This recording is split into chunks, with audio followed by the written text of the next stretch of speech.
Well, hi everyone. I didn't plan to do any more Rhode Island DOT Washington Bridge videos for a while. My video that I plan to post tomorrow is on the one-year update in the aftermath of the Rapidan Dam failure in Minnesota. However, it's come to my attention that RiDOT representatives are continuing to put out incorrect information relative to the reuse of the existing foundations on the westbound Washington Bridge. So I'm going to walk you through it. RiDOT, in my view, is either attempting to mislead people or there's some degree of incompetence or both here. But bottom line, I'll run through it here. This is going to be a much shorter video. My recent Washington Bridge video was very comprehensive about the risk of damage to the existing eastbound Washington Bridge foundation. So I'm not going to cover any of that today. So let's start with the editorial that was put out by a retired engineer with extensive experience and experience specific to the design and construction phases of the westbound Washington Bridge, which is now being torn down. Op-ed of his was published in the Providence Journal on July 13th. And then this article came out a few days ago. This is what prompted me to do today's video. July 22nd, a former engineer says RiDOT mishandled the Washington Bridge demo. Here's their response. Now in this response article, I quote here, he wrote that he suspected and then became convinced that the permanent closing and subsequent start of demolition was a major error that caused and is still causing untold hardship and financial burden. He argued that the state should have investigated and possibly reused the piers holding up the westbound Washington Bridge rather than demolish them to build new ones. Doing so would have taken far less construction time, not prolonging the existing awful traffic condition. And this is the response from Charles St. Martin. It was a limited response because, again, they referenced this ongoing lawsuit against contractors and consultants involved with the Washington Bridge over the last 10 plus years. DOT spokesman Charles St. Martin limited his response to the Journal to Sigmund's comments about DOT's decision to add $38.4 million to Etna Bridge and J.R. Vinagro's $45.8 million demolition contract to include removing the old bridge's support columns or substructure. St. Martin said RiDOT's decision to remove the reuse of the substructure from the request for competing bids to build the new bridge was made in response to industry feedback during the multi-phase bidding process. I'm going to show you that's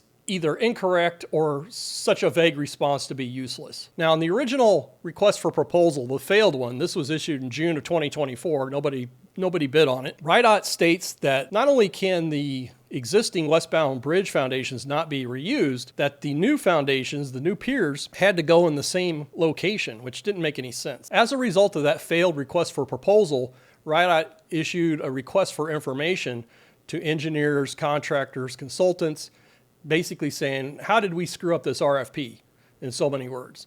And they got 11 companies to respond. And you can see here, I've highlighted GZA. So out of the 11 respondents, GZA was the only one that explicitly commented on reuse of the existing westbound Washington Bridge foundations. The other respondents were silent on that issue. And we can see from GZA's memo here, their letter was dated August 2nd, 2024. And they point out that it didn't make sense that they couldn't reuse existing foundations and the new piers had to be in the same location as the old piers. But then the second page of their response is very much worth going through here. Let's go to the middle of the page here. As outlined above, the foundations, especially the ones in the water, pose the highest risk for the project. To avoid many of these potential problems, RiDOT should reconsider reusing the existing foundations. This was the decision that was made for the adjacent Washington Bridge number 200, that is the eastbound bridge, and the upstream Henderson Bridge. Bridge 200 is constructed on more than 1,000 timber piles, and the Henderson Bridge is built on hundreds of similar steel H-piles. This is a common practice,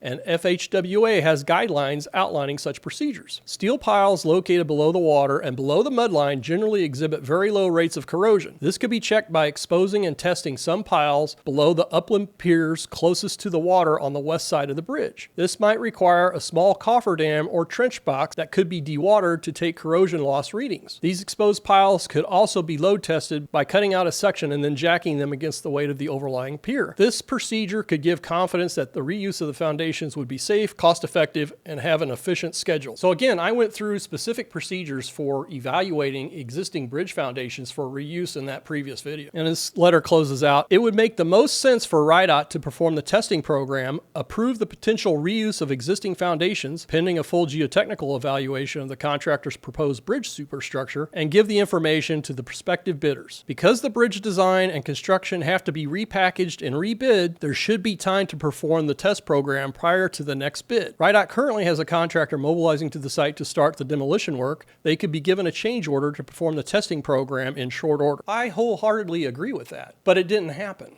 And I don't think it came close to happening. So on April 26, 2024, RiDOT issued to Aetna Vinagro the original contract to demolish just the superstructure, which is the bulk of the bridge, for the westbound Washington Bridge. And then on October 11th, 2024, RiDOT issued a change order in the amount of over $38 million to Aetna Vinagro to include the demolition of the piers and the top few feet of the piling for the westbound Washington Bridge. And this change order was issued just 3 days after Aetna submitted their proposal to RiDOT based on the date shown on this proposal. And as I've mentioned in previous videos, RiDOT didn't go to anybody else to ask for a proposal for demolishing the substructure, which I think is quite odd. So of course that quote from Charles St. Martin, the RiDOT spokesperson, wasn't specific enough, didn't list what information they're citing, if it exists, as to why they shouldn't reuse the westbound Washington Bridge foundations. Now, there's one other aspect to this recent story in response to Mr. Sigmund's letter to the Providence Journal, and they printed some reaction letters to his opinion letter. We've got this one here from a Michael Russo, and he's very complimentary. You know, thank you for giving the Washington Bridge original designer his opportunity to provide perspective on one of the Rhode Island's most consequential issues of the day.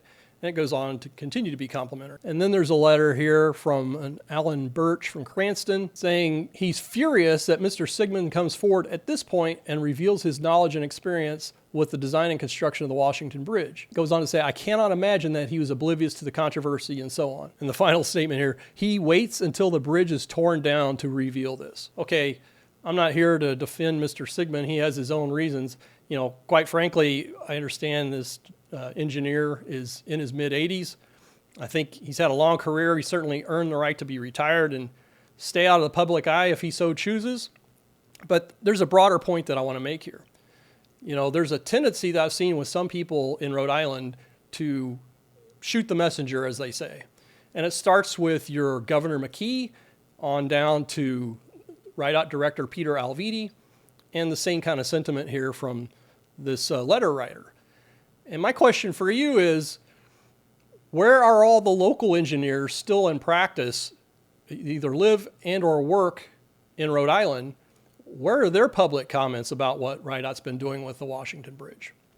Now, I say that almost rhetorically because I can guarantee you that individual engineers are constrained. You know, most of them probably work for companies. Certainly engineering companies don't want their employees spouting off about missteps and mismanagement by RiDOT, because that can impact opportunity for future or even ongoing work. And the same thing holds true for an engineer who owns their own company in Rhode Island. I mean, they still are likely to be impacted for work that they're doing now or in the future.